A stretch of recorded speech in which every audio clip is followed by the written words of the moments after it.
અત્યારે બધા બહારનું ખાવાના એટલા શોખીન થઈ ગયા છે કે જો સળંગ ઘરનું 4 દિવસ ખાઈ લીધું હોય ને તો એવું થાય કે ચલો આજે કંઈક બહારનું કે ઘરે પણ કંઈક એવું બહાર જેવું બનાવીને ખાઈએ. તો અહીંયા મેં ઘરે સેમ બહારથી આપણે જેમ ઓર્ડર કર્યો હોય એ રીતે જ એવો ટેસ્ટવાળો ચીલી પોટેટો બનાવ્યું છે.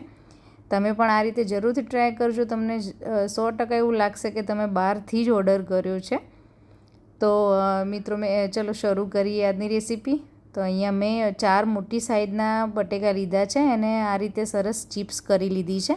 ચિપ્સ આપણે થોડી થીક જ રાખવાની છે અને એક ગરમ પાણીમાં એટલે નોર્મલ ગરમ પાણીમાં એને એડ કરી અને વોશ કરી લેવાની અને 5 મિનિટ માટે એમાં રહેવા દેવાની એટલે સરસ એવો સ્ટાર્ચ એનો નીકળી જાય. આપણે એને ઉકાળવાની નથી, ખાલી ગરમ પાણીમાં એડ કરી દેવાની છે. અને પછી સાઈડમાં આ રીતે મેં કેપ્સિકમ અને કાંદા સ્ક્વેર શેપમાં કટ કરી લીધેલા છે. અને હવે આપણે જે બટેકાને આપણે પાણીમાં એડ કર્યા હોય એને બહાર કાઢી અને થોડીવાર માટે ડ્રાય કરી લેવાના કપડામાં. પછી આ રીતે કોઈ બાઉલમાં લઈ અને એમાં 1 ચમચી મીઠું અને 2 ચમચી કોર્નફ્લોર એડ કરી લેવાનો છે. જો તમે કોર્નફ્લોર ના હોય તો તમે એની જગ્યાએ ચોખાનો લોટ જે આપણે ખીચું માટે અલગથી બનાવેલો હોય ને એ એડ કરો તો પણ ચાલે.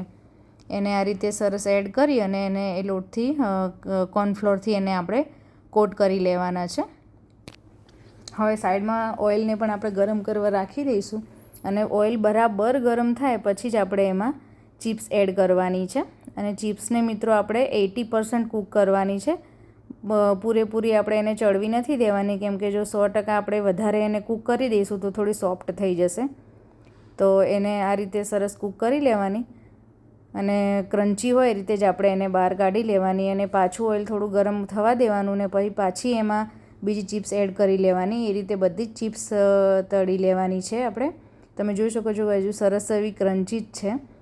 અને બધી જ ચિપ્સ તળાઈ જાય પછી એક કડાઈમાં અલગથી બીજું તેલ એડ કરી દેવાનું અને તેલ ગરમ થાય એટલે લસણ મરચાં અને આદુની પેસ્ટ એડ કરી દઈશું. અને જે આપણે કેપ્સિકમ અને મરચાં કટ કરીને રાખ્યા હતા એ આપણે એમાં એડ કરી દેવાના છે અને એને પણ આપણે થોડીવાર કૂક થવા દેવાના છે. આને આપણે થોડું ફાસ્ટ ફ્લેમ પર જ કૂક કરી લેવાનું છે એટલે એકદમ સોફ્ટ ના થઈ જાય. અને એ કૂક થઈ જાય પછી જ આપણે એમાં થોડા મસાલા બધા એડ કરીશું. જો તમારે નમક એડ કરવું હોય તો કરી શકો છો, તો જલ્દી જ કૂક થઈ જાય. અને જો ના એડ કરવું હોય તો પણ ચાલે. કૂક થઈ જાય પછી આપણે બધા જ મસાલા જોડે એડ કરીશું.